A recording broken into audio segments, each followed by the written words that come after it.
Nous sommes engagés publics.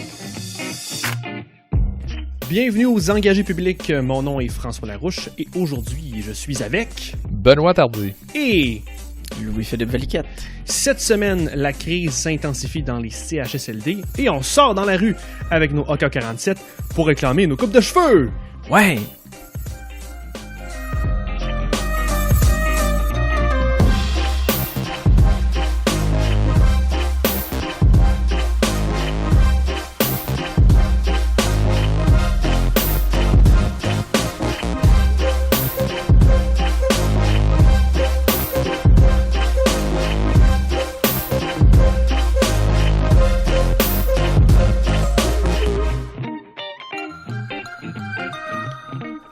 Bonjour les boys. Salut. Comment allez-vous? Comment vivez-vous la crise? Ben là, tu vois, quand on m'a demandé mon nom, j'ai failli dire François Valiquette, c'est le nom de mon père. Tu vois, ça va pas mal. Ça fait longtemps que t'as pas vu du monde, je pense. Ouais, c'est ça. Mais LP, ça fait longtemps qu'on s'est pas vu. On a parlé à Ben, on a parlé à Clément, à Denis. Ça fait un bout qu'on t'a pas vu. Comment t'as vécu la transition? Tu sais, comment t'as vécu...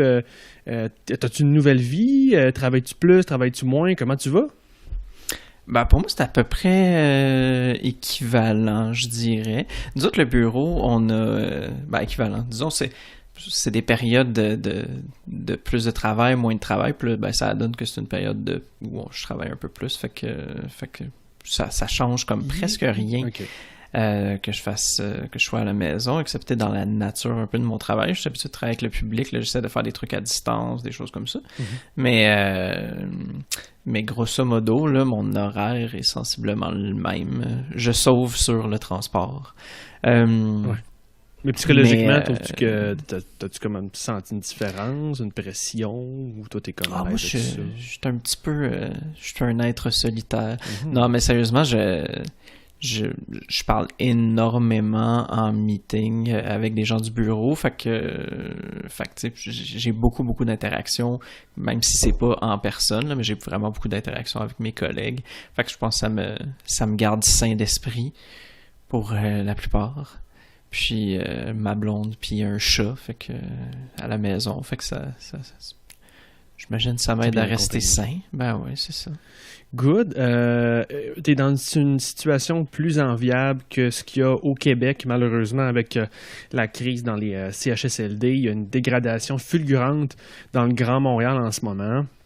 Même que le premier ministre a, dans les derniers jours, fait un mea culpa. Je voulais le citer parce que la phrase était quand même spectaculaire. Donc aujourd'hui, je l'avoue et je prends la pleine responsabilité, il aurait fallu que j'augmente plus vite les salaires des préposés aux bénéficiaires, même sans l'accord des syndicats. Et là, je vous laisserai débattre sur la véracité de la chose. Ça a été...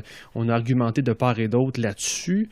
Donc, grosso modo, en ce moment, la situation au Québec, c'est qu'il y a un manque de personnel dans les CHSLD. Il y a eu une prise de bec assez spectaculaire avec la Fédération des médecins spécialistes, dont sa présidente sur Twitter au vu de tous. Là-dedans, il y a une confusion un peu qui règne là, parce que il y a des médecins spécialistes, il y a des finissants, il y a même des bénévoles, des centaines de bénévoles qui ont levé la main pour venir aider et devenir personnel temporaire dans les CHSLD. Mais on voit très peu d'impact sur le terrain. On disait qu'il manquait à peu près 2000 personnes à temps plein, disait-on que c'était important de dire que c'était à temps plein. Et aujourd'hui, là, on enregistre mardi soir, au point de presse de mardi 13h, on disait qu'on en avait comblé la moitié, qu'il en restait 1000 aujourd'hui à trouver. Donc, on commence aussi, le sujet, le discours public commence à se réorienter un peu plus vers ce qui se passe, oui, dans la machine de la santé, mais aussi on commence à parler de la préparation à la relance, qui serait partielle, dit-on, graduelle, dit-on, toujours en maintenant des mesures sanitaires. Fait que Ben, moi je voulais parler de tout ce sujet-là avec Ben, parce que Ben, tu suis les chiffres quotidiennement. Moi je me demandais, est-ce que c'est vrai que la situation au Québec est pas vraiment sous contrôle, ou achètes-tu l'explication du gouvernement qui dit grosso modo que y a deux courbes, c'est seulement la situation dans les CHSLD qui est vraiment mauvaise et que ça fausse la donnée? Ben, si on se fie aux chiffres qui nous sont donnés, on est obligé d'être d'accord avec le gouvernement qu'effectivement, ça a l'air d'être pire dans les CHSLD et principalement dans les CHSLD de la région de Montréal. Hein? Ça a l'air vraiment être concentré à Montréal, ça, cette affaire-là. Montréal, Laval, Montérégie, là, c'est les 3 régions où il y a le plus de cas. À part de ça, le reste, ça a l'air d'aller assez bien. Encore une fois, aujourd'hui, le chiffre, c'était quoi, là? Des 800, des 1000 morts étaient dans des CHSLD. Oui, exactement. Donc, c'est clair qu'il y a l'air d'avoir un sérieux problème avec la gestion dans les CHSLD. Ça j'espère qu'on va parler de tout ça, on va aller au fond de cette affaire-là sans partisanerie, juste parce que ça n'a pas de bon sens que le monde meurt de même dans des proportions aussi importantes dans les CHSLD. Mais pour le reste, j'aurais envie de dire que ça va assez bien parce que, tu sais, les chiffres, là, c'est pas si mal. Si on se compare avec les États-Unis, l'État de New York, par exemple, où il y a 2 fois plus de population, où tout le monde est assez d'accord pour dire qu'Andrew Cuomo fait une bonne job, ben ils sont à... Tu sont à 1000 morts par million d'habitants. Là. C'est ça, tu fais un comparatif qui relativise pour mettre ça au même prorata parce qu'ils ont vraiment plus de population que nous autres. Ben oui. C'est pas beaucoup, ils sont le double à peu près. C'est aux alentours de 19 millions là, l'État de New York. Ils sont à 1004 morts. Il était ça à 16h aujourd'hui. Là. 1004 morts par million d'habitants. Nous autres, on est à 122. Là. Fait que là, écoute, c'est sûr que c'est terrible pour le monde qui meurt. Là. Je sais, c'est évidemment. Mais grosso modo, si on enlevait même dans les CHSLD, ça va mal. Pour le reste, je pense que c'est pas si terrible que ça. Je pense que c'est plutôt bien géré. LP, toute la situation, toi, ça te pousse à te questionner sur quoi? Ben, 2 choses. Premièrement, la crise dans les CHSLD, je me demande si ça s'applique à certains types de CHSLD en particulier ou si c'est across the board. Est-ce que c'est, tu sais, comme là, on a eu l'épisode dans un CHSLD privé non conventionné. Est-ce que... Ouais, exactement. Ouais. Est-ce que c'est surtout dans ce genre d'établissement qu'il y a des problèmes? Est-ce que... Ça pousse aussi à se poser des questions sur c'est quoi la présence que le ministère, que le gouvernement doit avoir auprès de ces organisations-là. Ouais, tu sais, j'ai trouvé ça un peu étrange, tu sais, quand ils disaient ils nous ont pas donné accès au dossier, on n'a pas pu aider pour parce que le ministère avait envoyé des gens justement à Heron, puis il n'y avait pas eu accès à ce qu'il avait besoin. Puis tu sais, comment est-ce que on va traiter dans le futur un établissement qui est supposé être un établissement de santé mais qui est privé? Est-ce que le gouvernement a le moins de pouvoir là-dessus ou est-ce qu'il... Tu sais, je trouve ça aberrant, là, la situation dans laquelle on est. Toi, es-tu de ceux qui remettent en question j'allais dire l'utilité, mais il faut choisir ces mots ce temps-ci, là. Tu remets-tu en question la pertinence d'organismes privés, d'entités privées qui veulent, entre guillemets, comme on dit à la gauche, faire de l'argent sur le dos du monde, puis des vieux? Ben, ça m'a poussé à me poser des questions sur, autant... on peut transposer ça puis dire, quand quelqu'un se blesse, est-ce que quelqu'un d'autre devrait faire de l'argent parce que quelqu'un s'est blessé? Puis c'est un peu ça, la santé privée, pour moi. Puis pour moi, je suis bien content d'être dans un système où est-ce que quand quelqu'un se blesse, ben il n'y a pas nécessairement un individu qui fait de l'argent après. Bon, c'est sûr qu'il y a une question de pharmaceutique, etc. Mais tu sais, l'objectif de quelqu'un, c'est pas de faire de l'argent parce qu'il y a des gens qui se blessent, tu sais. Puis je me questionne à quel point est-ce que quand tu es une entreprise privée, que ton objectif, c'est de faire de l'argent. On est toujours un peu dans la même dynamique. Bon, une entreprise privée veut faire de l'argent, donc est-ce qu'ils vont couper à des endroits pour essayer d'arrondir leur fin de mois ou peu importe. Mais en même temps, on a la même question avec le public où est-ce que il faut qu'ils gèrent des budgets quand même, fait que ça les empêche pas de couper. Là, t'sais. Puis je sais pas si tu as vu les organigrammes de ces fameux SUS ou Ben, tu pourrais peut-être m'aider. Là, ces grosses entités, je connais assez peu les organigrammes en santé, mais on a vu dans les journaux ces grands organigrammes géants de ces entités administratives qui ont été refaites sous la réforme Barrette. Puis c'était pas plus... Oui, il y en avait eu, ça a été réorganisé, mais c'était peut-être pas mieux avant non plus. Là, mon point étant pas ça, mais le point étant que la machine est énorme. Puis t'amènes un bon point LP, mais là, est-ce que ça vaut plus la peine d'aller vers le public où on est avec des grands organismes de même qui se relancent la balle? À la limite, moi, ça me rappelle beaucoup, puis je sais pas ce que vous en pensez, mais ça me rappelle beaucoup ce qui se passe des fois avec la construction, quand on arrive à un état où dans les ministères, il n'y avait plus d'experts ingénieurs pour évaluer ce que faisaient les ingénieurs. Quand tu n'as pas une expertise pour comprendre qu'est-ce qui se passe, c'est dur de l'évaluer. Fait que c'est pas moi certainement, puis je pense pas que c'est tout le monde ensemble, la population générale, qui va soudainement essayer de devenir des experts en santé, qui vont être capables de dépatourer ça. J'ai l'impression que ça va prendre une commission, à un moment donné, publique pour faire la lumière sur ce qui s'est passé, parce que c'est tellement énorme, puis on le découvre en ce moment, que c'est un petit peu effarant, c'est un petit peu, je sais pas ce que vous en pensez, c'est un peu déprimant, là. C'est sûr que l'organigramme est assez big, là. Là, moi, je suis pas assez qualifié pour essayer de penser comment on pourrait faire ça autrement, mais il me semble qu'il est gros, l'organigramme. Il pourrait peut-être être géré autrement. Peut-être que c'est pas possible, je ne sais pas.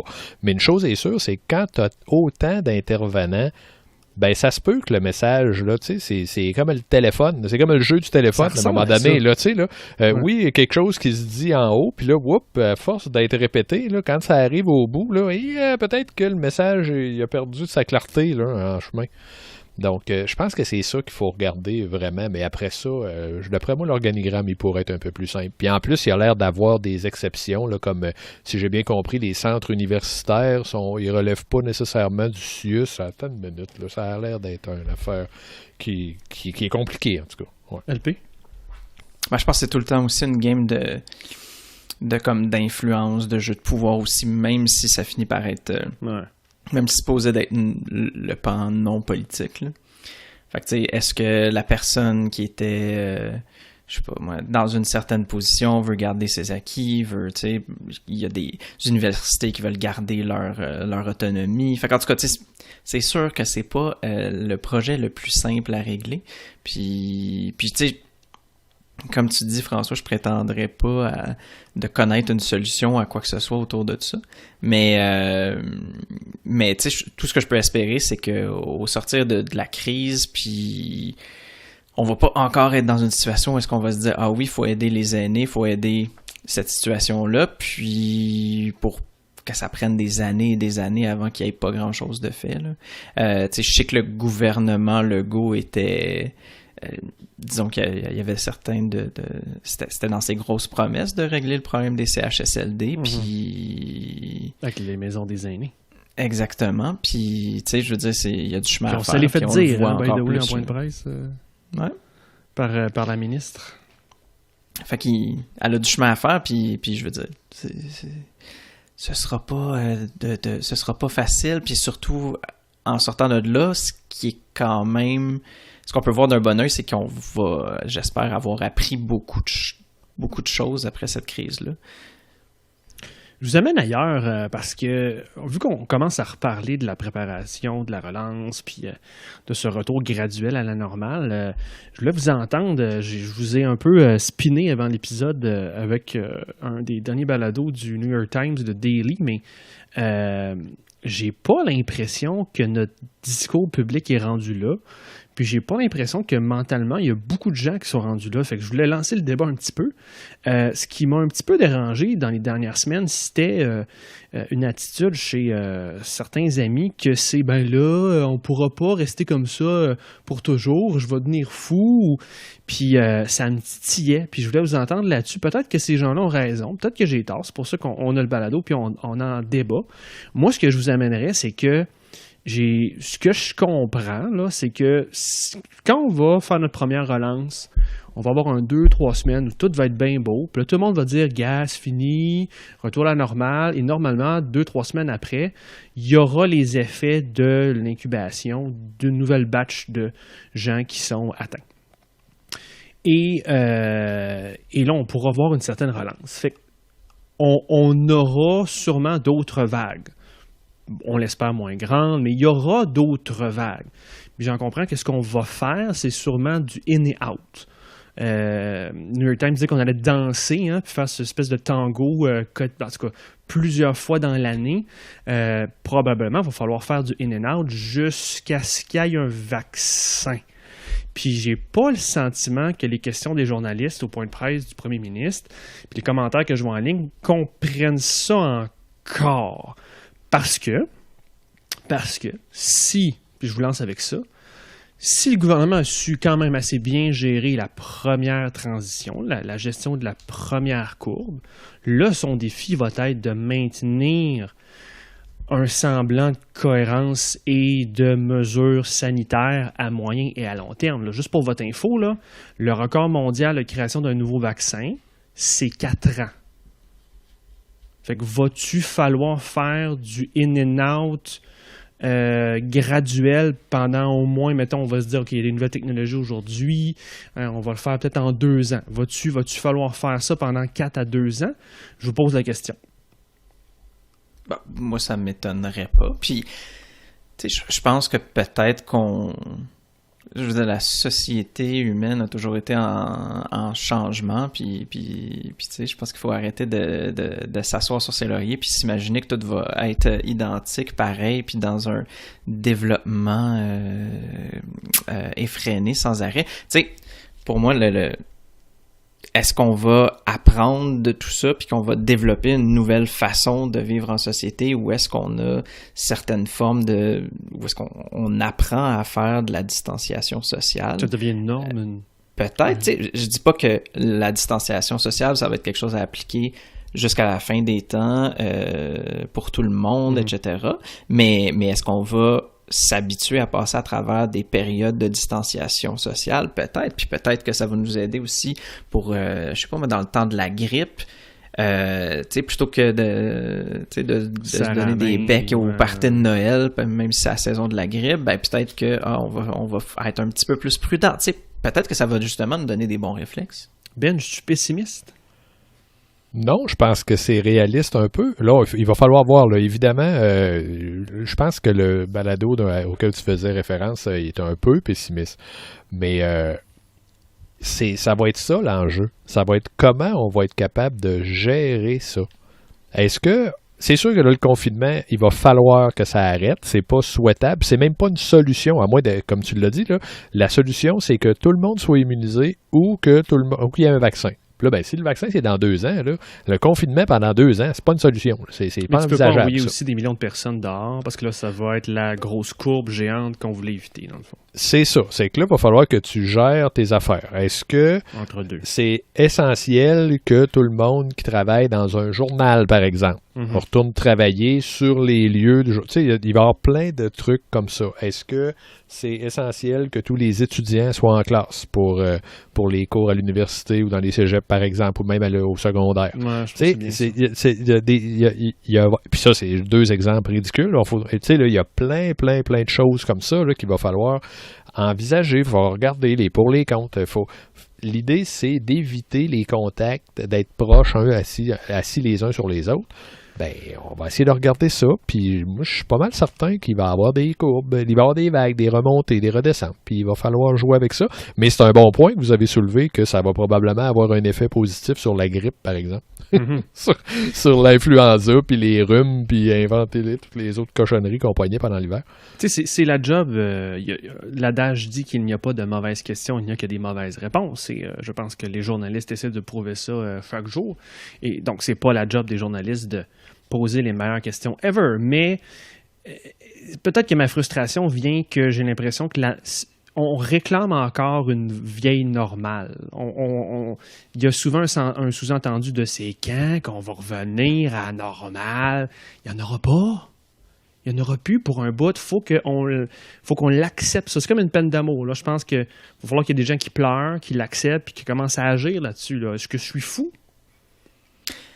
Je pense que, tu sais, cette obsession de revoir la normalité revenait. Tu sais, pour moi, la normalité est en constant changement. Là. Chaque année, il y a un petit changement qui se fait. Cette fois-ci, le changement est un peu plus brusque, mais les choses changent en permanence. Là, tu sais. Fait qu'il n'y a jamais de normalité, où la normalité est toujours en évolution, là, puis elle est tout le temps changeante. Mais si tu me permets, je pense que pour moi, ce qui est important, c'est d'essayer de trouver des stratégies pour que certaines personnes soient capables de s'en sortir. Parce que tu me regardes, moi, là, j'ai mon bureau à la maison, j'ai le même salaire qu'avant, je travaille sensiblement les mêmes heures qu'avant, j'ai comme pas vraiment de restrictions, ça me coûte moins cher parce que je sors moins, etc. Mais au final, j'ai pas de conséquences. Je veux dire, je suis pas dans le jus. Mais il y a des gens qui sont précaires, puis c'est toujours eux que ça frappe le plus. Puis, tu sais, c'est plein d'affaires comme ils disent de faut acheter local puis tout. Tu vois, on est en train un peu de se questionner sur quel genre d'économie on veut avoir au Québec. Est-ce qu'on va être capable de produire certaines choses qu'on a perdues à cause de la mondialisation. Puis à cause de ça, ils nous encouragent à acheter local. Mais tu sais, c'est bien beau. Moi, c'est pas un problème d'acheter local, ça me dérange pas de payer un peu plus cher, etc. Mais c'est toujours les gens qui sont plus précaires, qui sont plus touchés, c'est plus, tu sais, sont susceptibles d'être encore plus laissés pour compte. Puis ultimement, la stratégie qu'il va falloir regarder, c'est pas comment est-ce que les bien nantis puis les gens privilégiés peuvent retourner au travail, mais comment est-ce que les gens qui ont de la misère comment est-ce qu'on peut les aider à s'en sortir autrement que juste en faisant des chèques. Ben, t'avais d'autres choses là-dessus? Non, je pense qu'on a fait le tour. On a fait le tour. On va aller voir comment ils ont fait le tour à l'opposition à Québec. Gaétan Barrette, je pense que c'était assez public, là, il a prêté main forte en CHSLD. Il y a aussi Enrico Ciccone qui a été bouleversé là, en passant une journée, des journées en CHSLD. Il a partagé ça avec les médias. Même chose pour Marie Montpetit et le PLQ qui a accusé le gouvernement Legault de tenir un discours déconnecté entre ressources sur le terrain et ce qu'ils font. De son côté, le PQ veut étendre la loi des lanceurs d'alerte aux résidences privées pour aînés. Et juste pour faire un retour, parce que QS, de ce que j'ai pu voir en ligne, n'avait pas vraiment l'actualité, donc je voulais vraiment souligner que de leur côté, ils étaient encore sur la semaine passée là, sur l'idée de Pharma Québec pour assurer des prix plus bas de médicaments par la nationalisation d'une entreprise de pharmaceutique. LP, vu que le débat public cette semaine, aujourd'hui, tourne un peu plus vers les ostinades internes puis la structure en santé, est-ce que Barrette va vite regretter d'être revenu sous les spotlights? Ouais, mais j'ai hâte de voir où est-ce que ça va aller, ce débat-là. Tu sais, on en parlait justement un peu là, des questions de structure. Tu sais, je pense qu'il y a beaucoup de choses à prendre en compte. Est-ce que la structure était finie de bien établir, était, tu sais, comme pour répondre à une crise comme ça. Je pense qu'on en voit les répercussions en ce moment de la situation où est-ce qu'on était. Fait que quand on nous dit que les médecins et les étudiants se sont fait revirer de bord quand ils voulaient proposer leur aide, puis tout, c'est un peu ça le discours d'être déconnecté entre ce que le gouvernement dit et ce que le ministère fait. Puis au final, je pense que, tu sais, est-ce que ce qu'ils vont regarder, c'est où on était avant la crise, c'était quoi notre problème, pourquoi ça n'a pas bien été? Puis, est-ce que, tu sais, faut pas que ce soit une occasion où est-ce qu'on va juste vouloir jeter la faute sur quelqu'un, mais il va falloir vérifier, est-ce que notre structure est capable de répondre à notre type de crise, puis comment est-ce qu'on doit la changer? Parlant de jeter la faute sur quelqu'un, Ben, comment ça va ta relation avec le PLQ? Ben, écoute, j'imagine que le gouvernement a lieu d'être critiqué, puis probablement qu'il y a des problèmes de communication, comme on l'expliquait plus tôt, mais écoute, le PLQ, c'est un peu plate quand t'es un parti qui n'a pas été capable de parler à la population dans plus d'une région du Québec, de parler de déconnexion, tu sais. Moi, je me garderais une petite gêne, je sais pas, là. Ouais, mais après ça, est-ce qu'il y a lieu de critiquer? Oui, probablement qu'il y a lieu de critiquer, puis c'est sûr que c'est pas parfait, ça fait une demi-heure qu'on parle de ça, là. Mais, ouais, tu sais, le PLQ qui nous parle de déconnecter, là. Et puis le PQ nous parlerait de déconnecter, puis j'aurais probablement à peu près le même commentaire. C'est pas parce que c'est ça, PLQ. Là. Non, mais c'est ouais. Puis ça laisse pas entendre que ça va être très différent, les oppositions, quand ça va revenir. Hein? Clément souhaitait là, toute cette nouvelle vie, cette paix dans le monde à l'Assemblée nationale où tout le monde allait chanter Kumbaya. Ça arrivera pas, je pense. Ça marchera pas. Mais écoute, je suis d'accord. Là, puis, écoute, premièrement, je vais moi-même m'auto-critiquer là, sur ce que je vais dire. C'est pas le temps d'en parler. Fait que je vais passer rapidement à d'autres choses, mais calice, ils ont été 15 ans au pouvoir, là. Je veux dire, tu peux critiquer, je comprends que tu es l'opposition officielle, mais gauge ton niveau. Il y a un contexte aussi, là. Je veux dire, M. Ciccone, Marie Montpetit, ils venaient d'aller, ils étaient allés sur le terrain. Fait qu'ils ont dû voir des choses crève-cœur, là.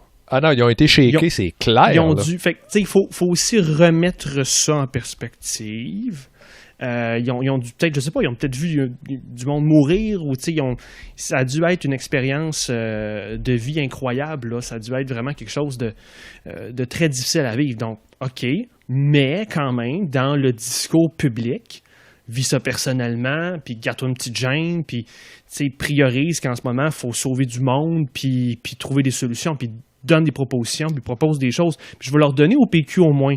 Des fois, on rit beaucoup de ce qui est devenu le PQ, mais Chris sont en mode proposition au moins, puis dans les appels de tous les chefs parlementaires, avec le premier ministre, il y a quelques propositions de Pascal Bérubé qui ont passé, tu sais.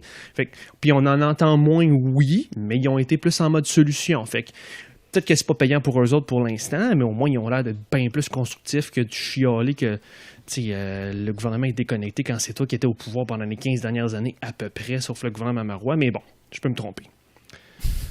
J'aime quand même un petit peu l'approche de Québec solidaire, malgré qu'il ne propose pas vraiment de solution à la crise actuelle. Plutôt que de chialer, ben, il essaie d'apporter quelque chose pour la suite. C'est comme un peu le débat d'idées pour dans 2 ans, ou pour peu importe, mais il y a quand même... C'est un peu comme pour prouver un point aussi, là, quand tu dis, ben, voyez, absolument. si on avait Ferment Québec, Mm-hmm. on n'aurait pas ce problème-là. Mais écoute, on aura ce débat-là quand ça sera le temps de revoir comment on se restructure. Donc, mais je note que tu aimes ça. T'as pas de problème avec ce qu'on aille tout de suite ces échanges-là pendant que les gens meurent? Ben, c'est parce que ultimement, j'ai pas l'impression que... pour moi, ça va être... C'est plus les fonctionnaires puis le pouvoir exécutif qui va prendre des décisions sur comme qu'est-ce qu'on fait pour sauver des vies. Puis après ça, Québec solidaire ne prendra pas des décisions pour sauver des vies. C'est sûr qu'ils peuvent aider avec des propositions, mais s'ils commencent tout de suite à penser au débat d'idées plutôt que de se retrouver dans 2 ans à pas encore avoir d'idées, ben je pense que c'est bon de les préparer tout de suite. Ils se démarquent en tout cas côté comme là-dessus pour leurs audiences, c'est certain. Parlant de quelqu'un qui se démarque toujours auprès de ses audiences avec son grand charme, le premier ministre du Canada de son côté, à Ottawa, on a agrandi encore l'accès à la prestation d'urgence. Donc, je ne sais pas qui n'a pas accès encore à la prestation d'urgence parce que de semaine en semaine, quand je fais les notes, on donne plus d'accès. Donc, next step, j'imagine que ça va être offert à ceux qui ont un job encore. Je sais plus quoi faire. Mais sinon, on a aussi créé aujourd'hui un fonds d'urgence pour l'appui communautaire avec 350 millions quand même. Et sinon, le sujet qui avait retenu notre attention, c'était vraiment les conservateurs qui ont un peu fait échouer les négociations pour faire en sorte que on aille encore des échanges aux communes, mais on voulait négocier est-ce qu'on a besoin de vraiment renvoyer du monde. Et là, les conservateurs ont un peu fait échouer ça. Donc, on a forcé un retour physique aux communes. Et YFB du Bloc était pas content. Et encore une fois, je cite l'intégrale pour vraiment vous transmettre... la nuance de ses propos. Le tatouinage de parlementaires, ça n'intéresse pas le vrai monde. Nous, on est venu faire progresser les choses au bénéfice des aînés, de la science et des étudiants. Alors Ben, come on, c'est-tu Denis qui écrit les discours de YFB à cette heure? Écoute, faut y demander. Ça serait le fun, C'est en tout cas. identique à du Denis. C'est clair. C'est vrai qu'il est pas mal occupé ces temps-ci, d'ailleurs. Ouais. Je pense qu'on a trouvé pourquoi. Mais ceci dit, moi, je serais assez d'accord avec Yves-François Blanchette Écoute. là-dessus. Là. Tu sais, on pourrait faire un parlement à distance. Tu sais, je suis assez d'accord. On en parlait la semaine passée, justement. Là, ça serait le fun qu'il y ait des travaux qui se fassent, là, c'est correct. Mais si on faisait un sondage, je suis pas mal certain que dans la liste des priorités des Canadiens, là, la réouverture des travaux à la Chambre des communes, là, ça viendrait pas assez haut, ça liste, ça. Tu sais, fait qu'à un moment donné, il faut arrêter. Là, je trouve que dans tous les partis politiques, qu'ils soient du Québec ou du fédéral, ceux qui sont les moins drôles, c'est les conservateurs. Ils sont encore dans la politique partisane, cochonnerie, niaisage. Je sais pas. En tout cas, ce que j'ai aimé de que ce soit Denis ou non qui écrivent les lignes, je trouve que c'est intéressant de voir qu'un politicien a l'air d'avoir compris que de parler franc avait des avantages. Ben oui! Puis en plus, il a dit cette semaine, ça montre, on dirait que ce qu'on a fait, ça montre qu'on est déconnecté. J'étais comme, waouh, mais qui est cet homme? D'où vient-il? Qu'est-ce qui se passe? LP, je vais te relancer sur quelque chose, puis je te prends au dépourvu, mais tu sais, Ben est tellement intéressant que ça m'inspire cette question. Malgré que les conservateurs, devant tout le monde, réduisaient un peu les droits des journalistes, pas les droits, mais en tout cas, contrôlaient un peu plus les journalistes quand ils étaient au pouvoir, voulaient avoir leur question d'avance, etc. Ils ont gagné des élections quand même. Les conservateurs nous font ça cette fois-ci. C'est de la manigance de parlementaires, ça intéresse pas grand monde. Est-ce qu'on est trop divisé pour qu'au final, ça leur coûte quelque chose aux prochaines élections, puis que ça leur fasse mal? Je pense que ce qu'ils ont peur en ce moment, puis je pense que ça fait plusieurs fois qu'on en parle, là, c'est que le gouvernement libéral se ramasse beaucoup de sympathisants, ou du moins du capital sympathique, parce qu'ils vont avoir géré une crise, peu importe l'issue du truc. Dès que tu as géré une crise puis que ça n'a pas été absolument catastrophique, ça a très certainement un effet bénéfique pour ta cote. Puis je pense qu'ils sont en train de courir à gauche et à droite pour essayer malheureusement, je pense qu'ils pensent à leurs élections plus qu'à gouverner, plus qu'à faire partie du gouvernement canadien. T'es aux conservateurs ou aux libéraux? Les conservateurs. Ok, merci. Conservateurs, je pense qu'ils pensent plus à l'élection qu'à quoi que ce soit d'autre, puis c'est franchement déplorable. Ouais, puis en tout cas, j'espère que... Parce que c'est ça, l'affaire à un moment donné, c'est que les gens s'informent tellement à une niche d'information que j'ai l'impression que ce genre de choses, ça va pas vraiment être connu dans leur audience qui vote pour eux autres, puis qu'au final, ça n'aura pas d'effet. Puis c'est juste nous autres, qui est plus, vu qu'on est des souverainistes, des nationalistes, on est au Québec, on est plus proche du Bloc ou des médias plus progressistes, entre guillemets. Fait que nous, on le sait. C'est ça qui est dommage, à un moment donné, ça met comme une espèce de vase clos où on se regarde de l'un et l'autre. Puis je sais pas si Bill Maher peut nous aider à trouver une once de sagesse. T'aurais-tu quelque chose là-dessus? Bill Maher, il trouve ça dur. Là. Je sais pas si vous le suivez depuis quelques semaines, mais depuis qu'il fait les émissions de chez lui, là, ça manque de punch un peu son affaire. OK. Mais, le format, c'est pas pour lui. Là. Ouais, non. John Oliver, le format est meilleur pour John Oliver de le faire de chez lui dans sa cuisine. Écoute, je sais pas comment prendre ça. Parce qu'il y a un peu le même, puis c'était ma transition voulue vers les States, il y a un peu le même problème. Puis on va parler de ce qui s'est passé dans les États où il y avait des gouverneurs démocrates, mais c'est un peu le même problème où on a deux vases clos qui se parlent pas, puis qui sont en deadlock rendus aux élections, puis il n'y a pas de grands changements qui se font. Là. Ah oui, on a la sandwich East Coast, West Coast, là. Hein? Puis le milieu, c'est la sandwich. C'est de la sandwich aux républicains, là. Puis le monde se parle pas, puis ça n'a pas l'air de s'améliorer beaucoup dans les derniers jours, semaines. Non. C'est pas avec la distanciation sociale que le monde va se parler plus. Mais c'est ça. Il y en a qui la respectent pas, puis allons-y là-dedans. C'est qu'il y a eu des manifestations, principalement, de ce qu'on comprend de tout média crédible, qui sont faits par des républicains et des trumpistes, qui, manifestations, on demande, dans le fond, la fin des mesures sanitaires, puis la relance de l'économie, puis ça s'est principalement fait dans les États où il y avait des gouverneurs démocrates. Donc, on le fait pas dans des États où c'est des républicains, donc il y a encore la guéguerre partisane. Le problème, c'est qu'on l'a fait dans les dernières semaines, on l'a fait dans les derniers jours. Guess what, les boys? Il y a des États, dont le Connecticut, pour ne pas le nommer, où il y a eu des hausses de cas de COVID après ces manifestations-là. Donc, bravo. Slow clap du jour. Ouais. Sinon, pour continuer avec Trump et finir avec le pétrole, Trump a souhaité lancer donc le déconfinement dans les prochains jours. Les spécialistes disaient de mai, on pourrait commencer à regarder ça. Lui veut faire ça le plus rapidement possible. Il parlait même de fin avril. Et il invitait, là, il a tweeté « Liberate tel État ». Donc, il appelait à la rébellion, un petit peu entre guillemets, dans des États aux gouverneurs démocrates. Il s'est gâté dernièrement. En parallèle à ça, parce que le monde a besoin de plus d'instabilité, il y a le prix et la demande mondiale du pétrole qui s'est effondré. Donc, Kelpé, je me demandais si tu avais de la place chez vous, vu qu'on nous donne de l'argent maintenant pour entreposer du pétrole, est-ce que tu as de la place pour qu'on se garde peut-être une 50aine de barils chez vous?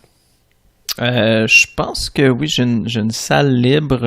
Je pense qu'il faut peut-être... Ah, d'ailleurs, mon voisin d'en bas, je pense qu'il est parti se cacher au chalet. Écoute... Fait que je pense qu'on a une occasion en or là-dessus. Ouais, absolument. Mais disons que c'est quand même un peu le bordel tout ça parce que on n'est pas capable de s'entendre sur une réduction de la production. Là, tout le monde se disait oui, on veut réduire la production pour restabiliser les prix puis s'assurer que tout va bien, mais ils sont pas capables de s'entendre. Puis il y a toujours pas la demande pour le soutenir. Je pense qu'au début, on vivait sur une espèce on essayait de planer puis qu'on allait se rendre à la fin de la crise sans trop que ça ait eu d'impact puis ça reprendrait, mais manifestement c'est pas ça qui arrive. Puis là, je pense que tu sais avec les négociations qu'il y a, je pense que tout le monde est frustré puis tout le monde a décidé de rester frustré puis ça va finir là. Fait que c'est assez spectaculaire parce que dans les autres pays on dirait que les gens s'unissent, se rassemblent. C'est un peu comme si les aliens avaient débarqué, puis là, c'est l'humanité qui compte les aliens ou qui accueille les aliens. Mais là, c'est comme, partout dans le monde, les pays ont l'air de se ressouder. Puis là, t'as les States où c'est comme le clusterfuck plus que jamais. Ben, y a-tu des images qui t'ont marqué de ton côté? Ben, c'est sûr que la gang de gars habillés en camouflage qui débarquent avec des AK-47 devant un parlement, là, ça fait des images spectaculaires, puis les réseaux de nouvelles en continu adorent ces images-là.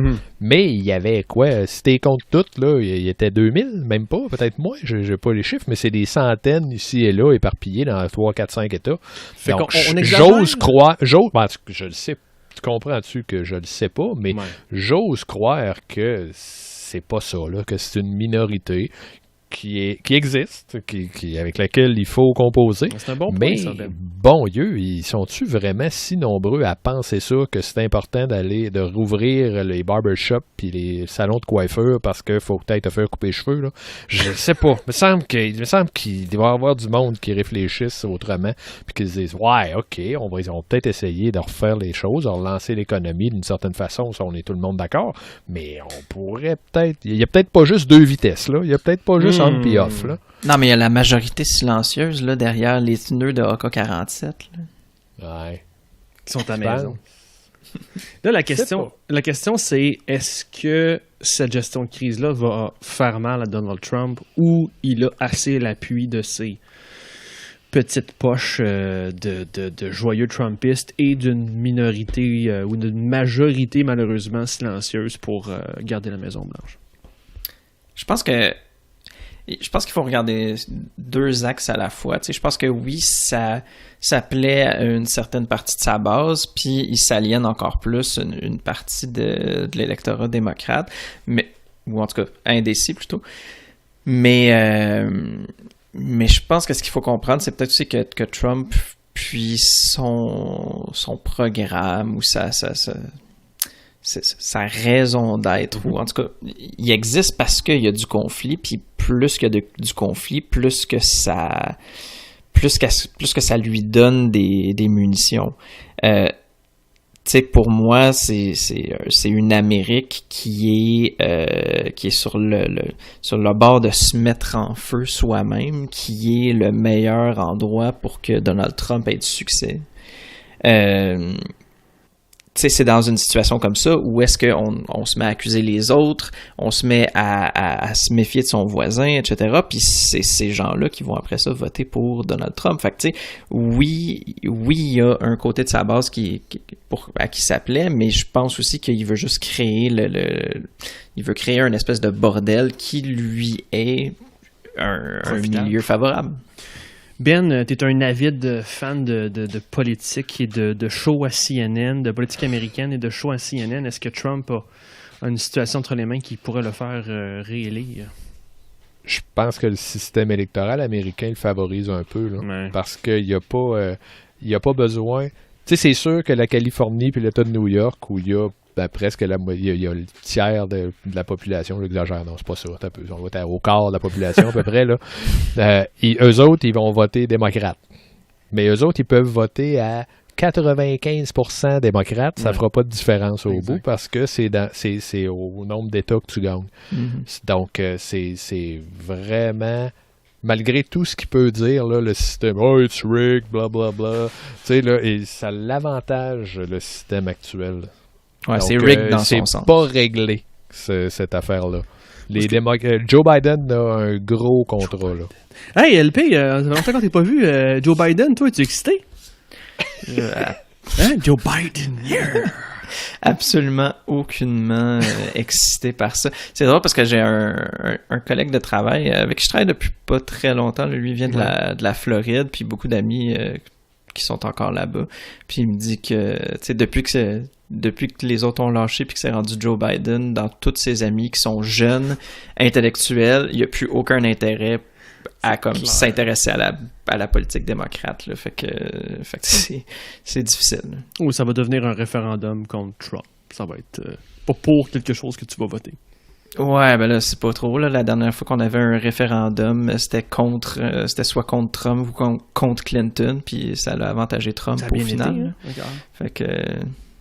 Puis ça, c'est en supposant que c'est une élection normale, là. Si c'est c'est pas vrai. tout à fait fini, là, le confinement, puis encore plusieurs poches de cas de COVID, là, après ça, combien il va y avoir de bureaux de vote? Combien? Est-ce que les gens vont plutôt dire, hey, là, regarde, moi, je Est-ce qu'ils risquerai vont pas ma vie sortir? pour aller voter, tu sais, regarde, donc, fait que ça Ça dépend. toute une autre S'il offre une dynamique, coupe là. de cheveux gratuite avec le vote, tout le monde va aller voter. Ok, ça c'est le titre de l'épisode. Puis on va en avoir des clics, les gens vont vouloir leur coupe de cheveux. Hey, avez-vous vu au Michigan, je fais une petite parenthèse avant de finir, avez-vous vu au Michigan, il y a eu donc je pense que c'était la primaire républicaine, où il y avait une élection carrément, à un certain poste, je vais me googler pendant que j'explique ça, mais les républicains, les responsables républicains ont carrément invité à la population en pleine crise de pandémie à venir voter, ils ont expliqué qu'il n'y avait pas de problème. Avez-vous vu le responsable républicain qui expliquait en vidéo qu'il n'y avait aucun problème, tout habillé en sarrau, tout le full face, avec Hazmat. les gants, c'était incroyable. Ouais. Sinon, à part de ça, moi je voulais vous relancer, puis j'ai été bien inspiré par Clément aussi dans les dernières semaines, qui nous invitait à réfléchir à l'après-COVID, ou en tout cas à cette nouvelle normalité. Tu sais, avec ce qu'on vient de voir aujourd'hui, puis autant au Québec, là, j'inclurais, vous avez sûrement vu la publication de... mon Dieu, j'ai un blanc, aidez-moi, le gars qui fait le bye-bye, c'est rendu Olivier Fecteau, qui s'en est pris à tous les conspirationnistes au Québec. On voit vraiment qu'il y a deux pandémies, il y a celle de la COVID, mais il y a celle de l'idiotie aussi. Puis oui, on va sûrement investir en santé dans les prochaines années, mais il ne faudra pas le faire au détriment de l'éducation parce que, boy, que cette pandémie-là, elle n'est pas terminée avec l'Internet et toutes les beautés que ça nous amène. Donc, gardons ça en tête. Qu'est-ce que vous en pensez, les boys? Je pense que c'est un combat qu'on a réalisé qu'on était en train de mener il y a quelques années. Puis je pense que chaque moment qui passe, chaque sujet qu'on découvre, on découvre aussi un nouveau champ de bataille sur lequel il faut combattre la désinformation. L'éducation est un problème au Québec depuis longtemps, là. Puis ça va pas se régler dans un cycle électoral, là. Ça va prendre des générations. Des années. Puis surtout que tu vois plus que jamais que là, une éducation a directement un impact ou un effet sur des vies. Là. Je veux dire, quand on est rendu à défendre les vaccins, puis c'est rendu très difficile aujourd'hui avec le nombre de publications qu'on va passer. On dit que les coureurs avec la COVID, il faut faire attention à ci. Le lendemain, je vois que Radio-Can dit que c'est pas vrai, il faut faire ça. C'est la transmission d'informations aussi devient tout un enjeu de société qu'on pourra pas effectivement régler en une élection, mais on pourra en parler dans les prochains épisodes des Engagés publics. Merci les boys. Je vais juste ajouter quelque chose. J'aimerais qu'on joigne nos voix puis nos pensées aux 22 victimes qui ont lieu en Nouvelle-Écosse. Oui. C'est quand même un événement horrible. Puis je pense que je pense qu'il faut le souligner, puis qu'il faut y réfléchir, puis à la suite de l'enquête, puis tout, essayer de voir... on en a eu au Québec des tueries, puis je pense que c'est quand même un problème sur lequel il faut se questionner comment est-ce qu'on peut travailler pour éviter ça. Qu'est-ce qui amène quelqu'un à faire ça? Hein? C'est épouvantable. Là, lui, il était organisé, là. Hey, écoute, c'était pas... Il y avait une voiture de police prête, là, une fausse voiture prête. C'est pas les fils se sont touchés, puis là, pendant 10 minutes, il se contrôlait plus, là. Ça a duré, 12-14 heures de temps, là? Attends un peu, là. Calique. Ouais. C'est difficile de... Des fois, on ne sait pas quoi dire et quoi faire devant ça. On regarde la situation et on verra après ça qu'est-ce qu'on peut faire pour aider... les gens à ne pas passer à l'acte et à ne pas faire ça. En attendant, on vous invite à vous abonner, malheureusement. Je sais qu'il n'y a pas de bonne transition par l'intro. Vous m'excuserez, mais on vous rappelle, en tout cas en terminant, qu'on a des médias sociaux, on a des plateformes où vous pouvez écouter notre balado, Apple Podcasts, Google Podcasts, SoundCloud et Spotify. Nos médias sociaux sont toujours Facebook, Twitter, YouTube et Instagram. Et n'oubliez pas de nous visiter sur notre site web à engagépublic.com. Merci encore, les gars. Facile. À la semaine prochaine. C'est sombre, hein, comme finale. Ouais, un peu. Hein. Dark 2020.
C'est parfait.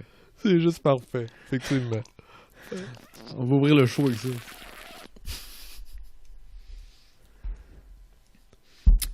Votre confinement.